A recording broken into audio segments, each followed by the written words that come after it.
परम सुखदम केवलं ज्ञानमूर्ति सुंदातीतं गगन सदृशं तत्त्वमस्यादिलक्ष्यम्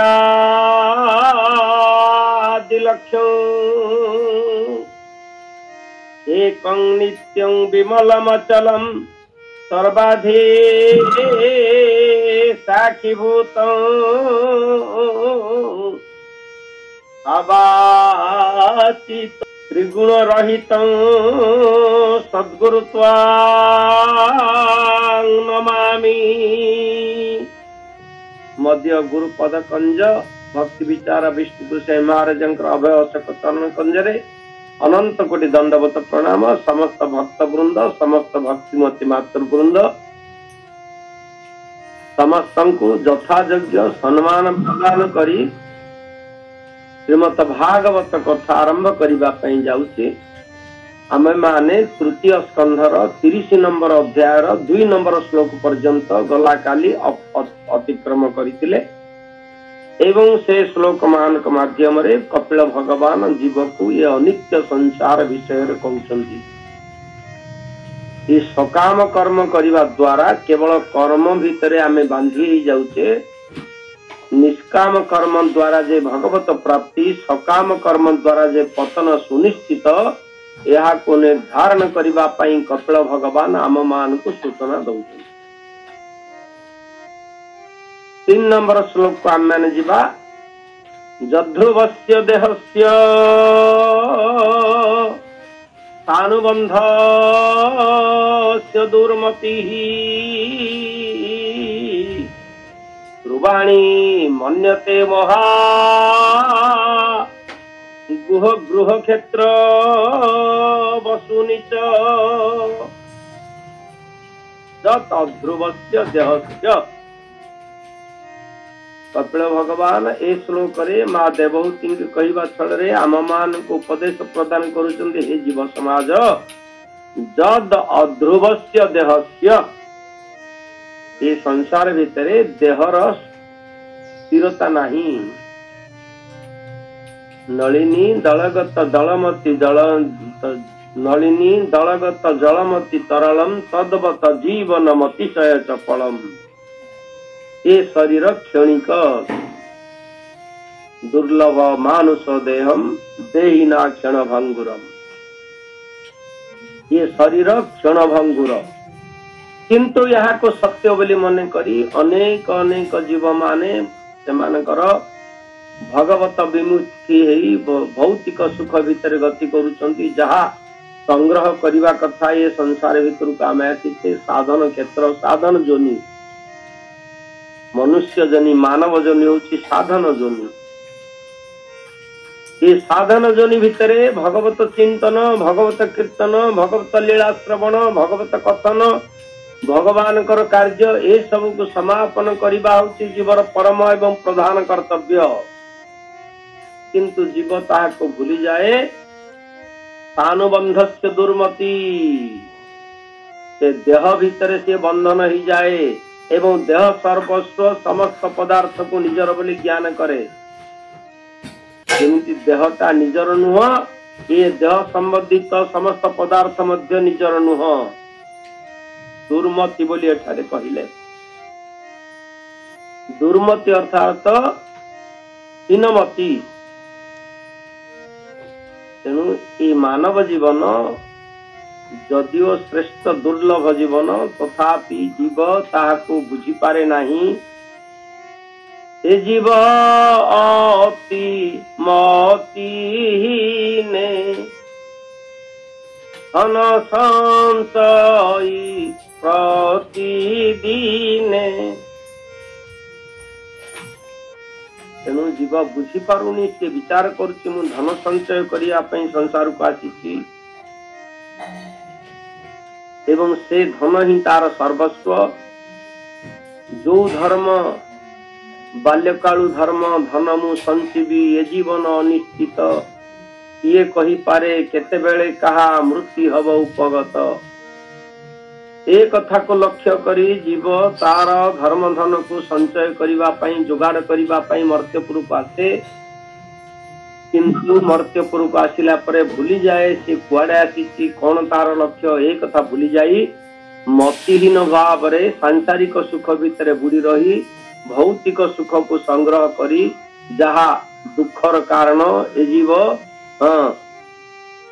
अज्ञान भाव देख दुख को मने महासुख दुख को सुख बोली विचार करी ता पछरे गोड़ौची एवं शेष रे समय काल को अतिक्रम करी हतस्मी हेई शेष रे तार जीवन को नष्ट करी पकौची। कपिल भगवान कहले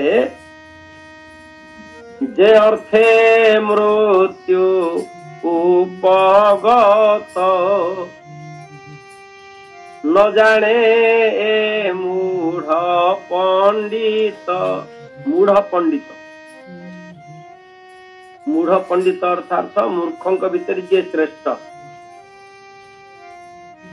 पंडित अर्थात पंडा अस्ति जस्य सह पंडित। पंडा अर्थ ज्ञान। मूढ़ पंडित अर्थ जो मानकर मूर्खामीर आउ सीमा नहीं चरम सीमा। तेणु ए जीव को कपिल भगवान सतर्क करूचंती हे जीव ए सबु भौतिक सुख पछरे न गोड़ेई आध्यात्मिक सुख ईश्वरीय चिंतन कर ब्रह्मानंद पछरे गोड़ाओ प्रेमानंद पछरे गोड़ाओ। ए कथा को लक्ष्य करी कपिल भगवान आमको सूचना देले ध्रुवाणी मन्यत मोहात गुरु क्षेत्र बसुनी ध्रुव और अध्रुव दुईटी कथा एठारे कपिल भगवान आमको सूचना देइचंती। ध्रुव अर्थात सत्य अध्रुव अर्थात मिथ्या। जड़ जीव संसार भितरे दृढ़ भाव रे बंधन रे पड़ी थाए आ जड़ जीवन वृद्धि करबा होती तार काम। घर खंडिए तैयारी करिबा तार काम नुह। आश्रय नवा पई किछि सुरक्षित भाव रे कुटीर खंडे निर्माण करिबा तार लक्ष्य हवा उचित। किंतु विलास भोग जीवन को विलासमय करिबा पई से जो घर द्वार तैयारी करूची ता भितरे छंदी हेई से भगवान को भूली जाउची एवं भगवान कर उद्देश्य रे कर्म न करी जड़ जगतर वृद्धि पाई संपत्ति वृद्धि पाई कर्म करूची परिवार वृद्धि पाई कर्म करूची गृह बुद्धि पाई कर्म करूची जा फल रे ये जो कर्म उद्देश्य रे संसार को आसीची से कथा को भूली जाई हीन मार्ग रे गति करूची। ओल्टी जड़ जीवन भितरे बांधी जीव कृष्ण चेतन रे थिबा जीव मानक प्रति से ईर्षा प्रणोदित होउची। जो माने कृष्ण चेतनशील से माने सततः ईश्वर चिंतन ईश्वर नाम जप ईश्वर पूजा दोजा सेवारे मन दियंती यहाँ को जड़ जीव घृणा करे एगुड़ाक मूर्ख जाक जीवन को नष्ट करी पकेइले। जीवन रे किसी संग्रह करिबा किसी करिबा पई आसीते क्षणिक जीवन को मूल्यहीन कर दउचंदी माला जप करिगिरी। 16 माला जप करिबा पई अति कम रे 2 घंटा दरकार। ये 2 घंटा को जीवन रे नष्ट कर देले मु सेई 2 घंटा भितरे व्यवसाय करे 2000 टंका पाइला बेले ये से 2 घंटा भितरे नाम जप करी चुपचाप घरे बसी गला। याठ बळी मूर्ख आ केही ना। निजर मूर्खता को प्रतिपादित न करी अनुभव न करी से माने अन्य मान को जो माने कृष्ण चेतनशील से मान को मूर्ख बोली कहती एवं से मानकर जीवन निरर्थक बोली कहती। हम माने संसार भितर देखुचे संसार लोक माने संसारी लोक माने जो माने जड़ जीवन भितर बांधी कि अछंती प्रतिदिन मंदिर को जाउथिबा लोक मान को से माने पचारंती कोन मंदिर तुमको मिलुची सब बेले खाली सीडी डाई पळौचो ये पुराण शास्त्र रु कौन मिलुची है। हम गोविंद प्रभु नंदकिशोर प्रभु सबु वर्ष भगवान दिव्य कथा करिबा पई बाबाजी मान को डाकी हरि कीर्तन करुचंती लोक प्रश्न पचारुचंती केतक लोक तांका पाख पड़ोसी कौन तुमको इथर मिलुचे लोक मान तो पैसा आदाय करुच गाड़ी शुणुच बाबाजी मान को डाकी हरि कीर्तन करुच कौन पाउच इथु कहीं पाइबा आम लक्ष्य करूनु सत कथा एटा दृष्टियोग्य नुह शतकड़ा 100 भाग लोकरू कली युगरे 75 भाग लोक पाप भितर बुड़ी रही तेणु सेमाने खोजुचंती आम पाप भितर आमे जिमिति पंक भितर बुड़ी रहीचु ए भली केते जण जीव अछंती तांकु नै कि आमे संगठन करिवु आ जो माने धर्मीय भाव ने कृष्ण चेतनशील भाव रे अछंती अन्य मानक ठरु गाली सुनी अन्य मानक ठरु निंदावाद पाई कष्ट करी भगवान कर चिंता चेतना को जागृत करिबा पई प्रति मुहूर्त रे से मानक जीवन को व्रत करिसंती जेमिति आमे माने प्रति वर्ष पिला मानकर जन्मोत्सव पालन करुचे भगवान कर उत्सव पालन करुचे एही क्रम रे प्रतिदिन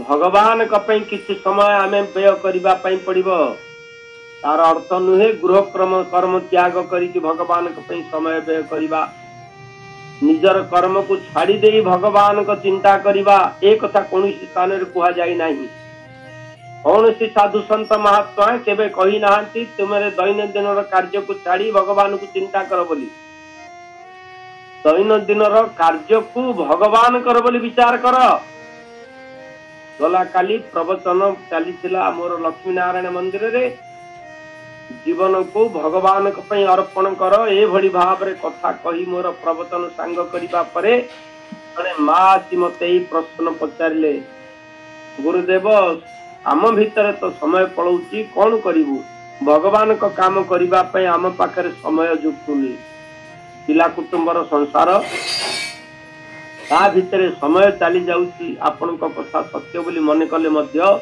ताको प्रतिपादित करिबा पई आम मान को पाखरे संबलर अभाव मु हसिली मु कहली तमे कौन विचार करूछ पिला मनकर कामटा कोन भगवान कर काम नुह घरे रोषेई करिबा कोन भगवान कर काम नुह जेमिति ठाकुर पूजा करिबाटा भगवान कर काम जेमिति नाम जप करिबाटा भगवान कर काम एमितिका परिवार कर्म करिबाटा को भगवान कर कर्म बोली विचार करी जो माने करंती से मानकर नाम जप करिबार आवश्यकता नाही दिनकर घटना आपण मान को मो जीवन रो अनुभूतिर कथा कहूची मोर परम गुरुदेव भक्ति वैभव पुरी गोस्वामी महाराज पुण्य श्लोक तांको निकट रे जन भक्त आसी प्रश्न कले गुरुदेव आपण तो आमको कहउचंदी 16 माला जप करिबा पई आ आपण तो सब बेले कार्य व्यस्त आपण तो केते बेले माली धरि की जप करिबार आमे देखि परुनु यार रहस्य कौन हेई पारे आपण निश्चित ठीक कार्य करूचंती किंतु आमको टिके बुझेई दियं गुरुदेव हसिले कहले माला जप करिबार अर्थ नुहे ईश्वरंकर काम कर्म त्याग करिबा जो माने ईश्वरंकर कर्म त्याग करी माला टे धरी बसी जाती से माने निश्चित भाव रे ठक बोली कहजिबो ईश्वरंकर कर्म को ठीक भाव रे प्रतिपादित करी बळका समय को नाम जप रे व्यय कर ईश्वरंकर कार्य को ठीक भाव रे न करी परिवार दक्षता थिले मध्य अलस्वामी करी देहरु खसेइबा पई माला टे धरी आमे बसी जाउचे 24 घंटा जी भगवान कर कार्य कला तार माला जपिबार आवश्यकता कौन अच्छी गोटे उदाहरण ए संपर्क रे गुरुदेव आम मान को सूचना देते दिनकर घटना नारद महर्षि भगवान के निकट रे पहुंचले नारद महर्षि भगवान के निकट रे पहुंचले कहले महाप्रभु ये संसार भितर 24 घंटा आपनकर नाम जप करूची भगवान कहले जाओ भल काम करुच तम भली एमितिया भक्त ए ब्रह्मांड रे विरल ए भली तम भली केही नाम जप करि परुना नारद टिके हसिले भगवान कर माया को बुझी पारिले नाही पचारले कहले महाप्रभु मो ठारू अधिक जप कला वाला बा आपणकर प्रिय भक्त ये संसार भितर कहीं नाहंती। भगवान टिके हसिले कहले हाँ जड़े अच्छी।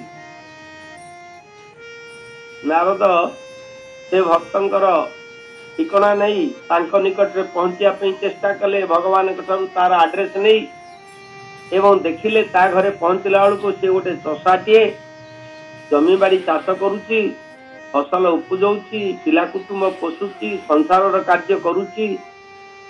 नारद विचार कले मु भाविथिली जने साधु संत महात्मा किए हिथिबो भगवान कर बड़ भक्त, किंतु ये तो कौन देखा जाउची गोटे सामान्य मणिमुंडिया लोक, ये भक्त केमती हैला।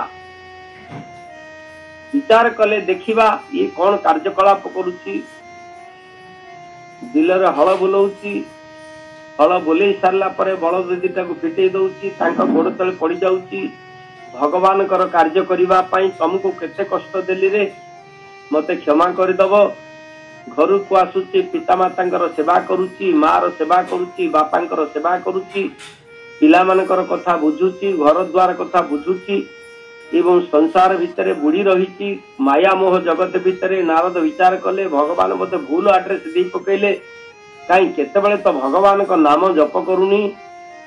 एवं राति रे सोइला बेलू को नारद अनुभव कले जे भगवान के निकट रे शरण पशुची। प्रभु आपनकर कार्य करिबारे गोटे दिन मोर गला एवं आपन को भूली गली। प्रभु कार्य भितरे थाई ये कार्य होची आपनकर, आपनकर कार्य जेतेबेले करूची मते क्षमा दियंतु।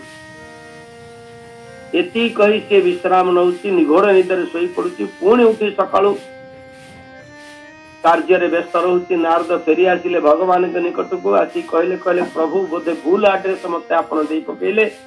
से केतेबेले त आपन नाम जप करूनी, हाथ रे माला धरुनी कि कीर्तन करूनी, आ से बड़ भक्त हैला बोले आपण पठेले मते जे काई मु देखिली ता पकरे भक्ति भाव र कोनसी लक्षण नाही। भगवान टिके हसिले कहले काले भूल हो जाई बहुत ठीक अछि। या कही कथा को भगवान टिके खसई नेले। किछि दिन परे भगवान कहले नारद कौन करबा बड़ असुविधा कथा। लक्ष्मी ठाकुरानी टिके बापा घर को जीवा पई मन करिसंती। नारद कहले प्रभु आ माता बापा घर को जीवा कथा ना, हाँ सी जीवे। आउ रोषेईवास कले गंडे प्रसाद पाइबा, तमे तो विशेष काम तमर नाही, तमे टिके आसंत बोले रोषेईवास गंडे करी मु प्रसाद पांती, तमे मध्य प्रसाद पांत आस। नारद कहले प्रभु आसीबी। सकाल सकाल नारद आसी भगवान के निकट रे पहुंची गले। कहले प्रभु कोठी केमती रोषेई करिवा मते तो किसी जना नाही, जाओ कोनसी मते करिवि, आपनकर कार्य करिविनी आ केमती हबो या बोली भगवान के निकट रे पहुंचले। भगवान समस्त पदार्थ जोगे देले। कहले नारद तमे रोषेई कर, मु टिके जीवमान कर कथा बुझी आसु। नारद रोषेई आरंभ कले। हाथरू बीणा टिके थोई देले। जो बीणा टी धरी के अहर्निशि भगवान कर नाम गान करंती, से बीणा टिके थोई देले। भगवान कर काम रे मन देले एवं भगवान कर माया रे रोषेईवास भितरे एभली कार्य तांकर बढ़ी जाउची। नारदंका हाथ रे होउ नाही, व्यस्त हे पडुचंती एवं विभिन्न प्रकार चिंता मन भितरे पशुची। भगवान कर नाम नबा पई तांकर मन पडुनी, कारण भगवान कर कार्य को से प्राधान्य देइचंती। एभली भाव रे अपराह्न रे पहुंचला। भगवान आसी पहुंचले। नारद रोषेई सरिला ना ना प्रभु चालीची ना आउ जाओ भल कहिच। आउ एते समय हला सकाळ ए पर्यंत तमे अहर्निशि मोर नाम जप करूथलो, बीणा टिके थोई देइच, बोधे नाम जप करिन। नारद कहले प्रभु आपनकर काम ठुकुना आपनकर नामटा बड़, आपनकर काम को छाड़ी करी नाम जप करिबे अपराध हबनी। आपण मते जो काम देइचंती से काम रे सिना मन देले आपण संतुष्ट हेबे। मते जो कार्य आपण देइचंती से कार्य न करिके मु जदी नाम जप रे बसी जीवी। भगवान टिके हसिले कहले तमे काम रे मन देइच बोली नाम जप करि पारुन, आ से चषाटा को जो काम देइची मु करिया पे से काम रे मन दउची बोली तमे ताको घृणा कल से नाम जप करूनी। एथुरु आमे माने बुझिबा कामटा को भगवान कर बोली विचार करिबा पई हबो। जेमिति नामटा को भगवान कर बोली विचार करी आमे प्रतिदिन नाम जप करूचे, आपत्ति नहीं करा जाऊ, मात्र अवसर समय रे करा जाऊ। भगवान कर कर्म को छाड़ी करी अनेक ठक अछंती वैष्णव मान के भितरे जो माने मालाटी धरी बोली सब काम को अवॉइड करी तुन तान होकर मालाटी धरिकी बसी हाथ में माला चली मन भितर विभिन्न प्रकार कपट चिंता थिबो। तेणु भगवान का कार्य को जो माने सुचारु संपादन करती से माने होचंती कर्मयोगी। श्रीमद् भगवत गीता रे भगवान कहिले दुई प्रकार योगी कथा ज्ञान योगी और कर्म योगी। ज्ञान योगी माने से माने आखि बंद करी भगवान के पाखरे निज मन को समर्पण करती। कर्म योगी माने कर्म माध्यम रे भगवान को प्राप्ति। तेणु कर्मयोगी मान को प्रथम प्रदान कले को भगवान। तेणु आमे माने कर्मयोगी हिसाब रे ए संसार भितरे समस्त कर्म को भगवान कर बोली विचार करी कले ए माया भितरे आमे पड़िबा नाही। कृष्ण चेतनशील व्यक्ति जड़े जड़ जीवन और जड़ अभिवृद्धि वृथा अटे बोली विचार करे। ये कृष्ण चेतनशील व्यक्ति समस्त कर्म को भगवान कर कर्म बोली विचार करी करे से एका काम। जने कर्म करी कर्म बंधन रे पड़ुची जने कर्म करी मोक्ष लाभ करुची से एका कर्म। उदाहरण स्वरूप आपण माने गृह कर्म करूचंती मु जने सन्यासी मु मध्ये गृह कर्म करूची। आपणकर कर्म मो कर्म भितरे कौनसी तफात नाही। आपण घरे रोषेई करूचंदी मु ठाकुरंक पे रोषेई करूची। आपण घरर परिवार पे रोषेई करूचंदी। आपण गृह भितरे अछंती मु आश्रम भितरे अछि एवं आपणक गृह को निज बोली कहउचंदी मु मोर आश्रम को भगवान का आश्रम बोली कहउची। तेणु से एका कर्म करुथिले मध्य मु यहा को त्याग करी ईश्वरकर कर्म रे नियुक्त होईची। तेणु माया बंधन मुक्त रे मु अछि। आपण माने गृह कर्म करिबा भितरे निज कर्म बंधन रे पडुचंती मु न कले केमती हबो। मु किछि करिबा दरकार नाही निमित्त मात्र भव सभ्य साची भगवान सब किछि करूचंती ए कथा को बुझिबा पई हबो। आम मान का माध्यम रे भगवान कर्म करूचंती हमको निमित्त करी भगवान तांको कर्म तांकर जे करूचंती। आमे दुई हाथ टेकी भगवान के पाखरे शरण पसी तांको कर्म रे नियुक्त हबा पई पड़िबो। दिन राति 24 घंटा काम कले मध्य आमे किछि करि परिबा नाही यदि भगवान से काम को समाधान न करिवे। यदि भगवान से कार्य को समाधान करिवे आमे किछि करिबा दरकार नाही निमित्त मात्र हवा दरकार। तेणु कर्म को भगवत कर्म बोली विचार करी जहा करा जाए टंका रोजगार करिबा ठीक किंतु भगवत उद्देश्य रे सत्य चिंता करी जो अर्थ उपार्जन हुए निजर व्यवहार परिवर्ते जहा अर्थ संचय हला ताहा को ईश्वर को कर्म रे नियुक्त कले ए माया बंधन रे जीव पड़े नाही।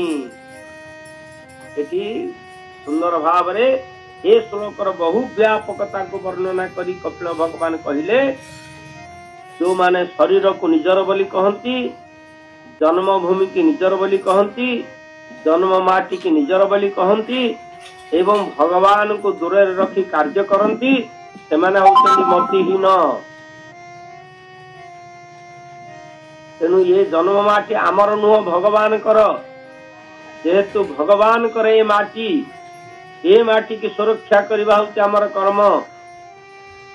ए भली भाबी जो माने कार्य करंती से माने मुक्त होई थांती।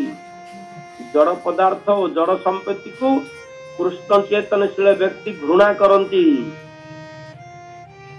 जड़ संपत्ति जड़ पदार्थ या को त्याग कले ईश्वर प्राप्ति हबो। त्याग करिवार तो कोन फिंगी दवा नाही ताहा हमर नुह ईश्वरंकर। जो पर्यंत ईश्वरंकर ये संपत्ति बोली विचार करबा को हबो से पर्यंत से संपत्तिर दुख आम ऊपर पड़िबो नाही। जेतबेला पर्यंत ये संपत्ति मोर बोली विचार करी रखिबा से पर्यंत से संपत्तिर दुख आमे माने भोग करिबा। अति सुंदर भाव रे ए श्लोकर ओडिया अनुवाद हमर जगन्नाथ दास करिसंती। आमे श्रवण करिबा श्रीमंत कुमार प्रभु को ए श्लोकटे ओडिया अनुवाद अति सुंदर भाव रे जगन्नाथ दास प्रतिपादित करिसंती। श्रवण करंतु हमर अनंत को ये श्रीमंत कुमार प्रभु को कंठरु। दंडवत महाराज समस्त मोर प्रणाम। ए जीव अति मतिहीन अर्थ संचय प्रतिदिन ए जीव अति मतिहीन अर्थ संचय प्रतिदिन जे अर्थे मृत्यु उपगत जाने मूढ़ पंडित अनित्य देह न बुझाई व्यापार करे दुख सही गृह कल धन आदि एणे करई नित्य बुद्धि ए देह सुत दर मोहे मोहर बोली नित्य कहे ए देह सुत दर मोहे मोहर बोली नित्य कहे ए माया मोहे पड़ी अच्छी एणु ए न बुझाई किछि ए माया मोहे पड़ी अच्छी एणु ए न बुझाई किछि। बोल गौर प्रेमानंदे हरि हरि बोल। केड़े सुंदर भाव रे जगन्नाथ दास वर्णना करी प्रत्येक पद अत्यंत मूल्यवान। ए जीव अति मतिहीन अर्थ संचय प्रतिदिन आमे माने मतिहीन भाव रे बा मूर्ख भाव रे केवल अर्थ संचय रे समय गला से अर्थे मृत्यु उपगत न जाने एमुड़ पंडित से अर्थ रे आमर मरण सुनिश्चित। बहुत दृष्टांत या पई अछि किंतु कहबा पई समयर अभाव